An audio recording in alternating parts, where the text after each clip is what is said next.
Las familias mexicanas y especialmente los niños enfrentan hoy una de las mayores amenazas de historia y no estoy exagerando.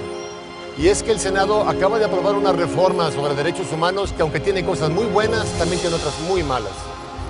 Es como si nos regalaran un gran banquete, pero acompañado de una copita de cianuro. Y eso no, así con cianuro no queremos. El enredo es tal que reconocidos católicos festejan al mismo tiempo que grupos abortistas y pro-gays. Y es que la reforma juega con las palabras, es confusa y se presta para hacer un gran caos en su interpretación. Básicamente hay 4 problemas. La pérdida de libertad religiosa con la modificación que dice que el Estado podrá decretar medidas restrictivas a los actos religiosos de culto público.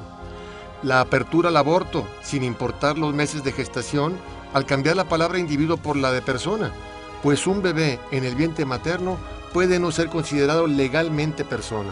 La gravísima pérdida de nuestra soberanía jurídica con relación a la definición e interpretación de los derechos humanos, pues ahora serán los extranjeros los que nos definan nuestros derechos.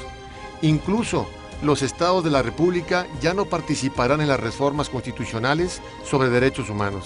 Que por cierto, la reforma no dice que es un derecho humano. ¿Derecho al aborto? ¿Derecho de los niños a recibir educación y servicios sexuales sin el consentimiento de sus padres? Y por último, la no discriminación por preferencias sexuales, cualquier cosa que ellas sean. Y sobre este tema vamos a profundizar, enfatizando que no se debe discriminar a nadie simplemente por el hecho de que se trata de un ser humano.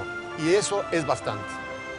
Anteriormente la Constitución decía: queda prohibida toda discriminación motivada por su origen étnico, edad, discapacidad, condición social, preferencias, etc.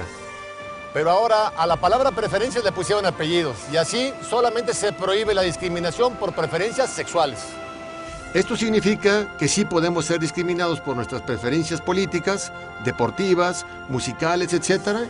Pero por nuestras preferencias sexuales, no, de ninguna manera, faltaba más. Además, entérese, el concepto de preferencias sexuales no existe. Es un término que se inventaron nuestros legisladores. No está reconocida ni en la legislación internacional, ni en instituciones tan reconocidas como la Asociación Psiquiátrica Americana, la APA. Es la misma APA la que describe 23 comportamientos sexuales. Ojo, no preferencias.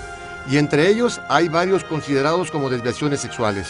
Estos son algunos: homosexualidad, bisexualidad, transexualismo, pedofilia, transvestismo, fetichismo, voyerismo, exhibicionismo, sadismo sexual, masoquismo, etc. Tal como quedó la reforma, nuestros senadores quieren que no discriminemos, por ejemplo, a pedófilos, sadomasoquistas, fetichistas. ¿A qué se refieren con no discriminarlos? ¿Querrán abrir en México una sucursal de la Asociación Norteamericana para el Amor entre Hombres y Niños? ¿Grupo pedófilo que busca la legalización de las relaciones sexuales entre adultos y niños? Siendo optimistas, no creo que se estén refiriendo a esa no discriminación, pero mire lo que sí va a suceder. En todas las escuelas mexicanas, públicas y privadas, se deberán enseñar a los niños todos esos comportamientos sexuales, pues de no hacerlo, las escuelas estarían discriminando a las personas que tengan esas conductas. ¿Les suena exagerado, radical, alarmista? Bueno, vea este libro de la Organización Mundial de la Salud que es auspiciada por la ONU. Que se entrega a los profesores de educación sexual. México ya mandó profesores a capacitarse. Y cuando la ONU se refiere a orientar a adolescentes en sexualidad, está hablando de chicos de 10 a 19 años. Y en la página 35 la ONU habla de la variación sexual, no preferencia. Y al respecto dice lo siguiente: la variación sexual se califica más comúnmente como desviación sexual. Y puesto que la palabra desviación se emplea con un sentido peyorativo, es mejor no usarla. Entonces ya no serán desviados sexuales, les tendremos que decir variados sexuales según la ONU.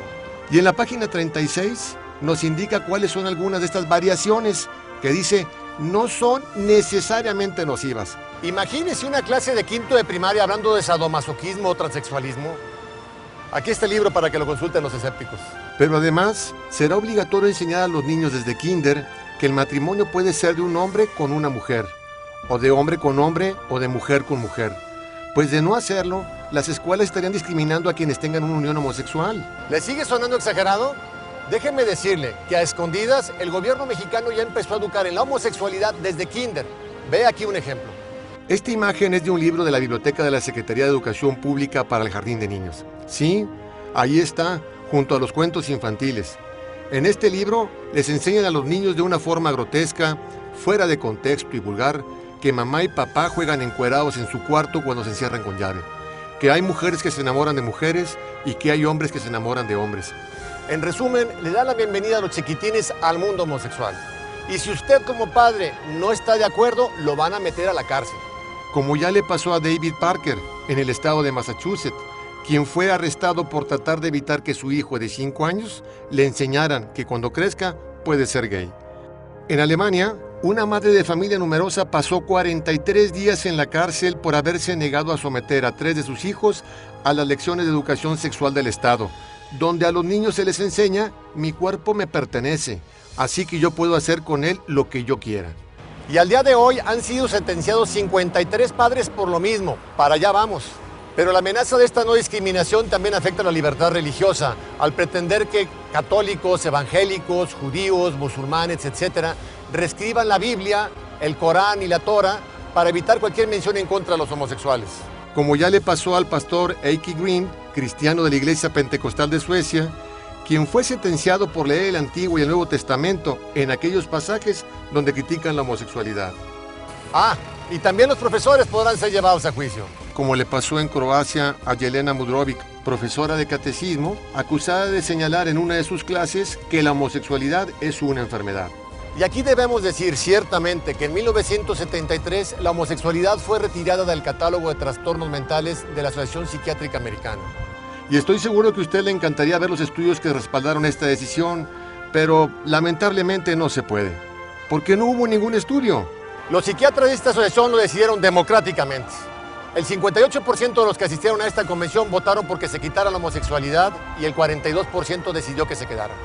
Como bien dijo la revista Time, un sector de la población, hasta entonces considerado sexualmente patológico, fue declarado de un golpe mentalmente sano. En otras palabras, fueron curados por decreto, lo cual fue una terrible injusticia. Espero que con estos pocos ejemplos usted se haya dado cuenta del cianuro que contiene esta reforma por los derechos humanos. Por eso urge que el Congreso de los Estados la rechace, se regrese a la Cámara de Senadores para que sea corregida manteniendo solo los aspectos positivos. Los diputados federales aprobaron la reforma sin oposición, pero cuando alzamos la voz en febrero, aunque tarde, dividimos al Senado, nos quedamos muy cerca de pararlo. Ya nos organizamos una vez, hagámoslo de nuevo. Hoy tenemos tiempo. No hay una fecha límite para que los congresos estatales voten la reforma. Y si su congreso se precipita a votar la reforma sin consultar con la ciudadanía, como ya ocurrió en Yucatán, es porque esos diputados tienen preferencias que no son los de las familias mexicanas. Por favor, vaya a esta dirección. Allí encontrará la información sobre cómo hacer saber su opinión a los diputados de su estado. Dígales con energía que no quiere el cianuro. Actuemos ahora para que después no vayamos a llorar como niños lo que hoy no supimos defender como padres. Muchas gracias.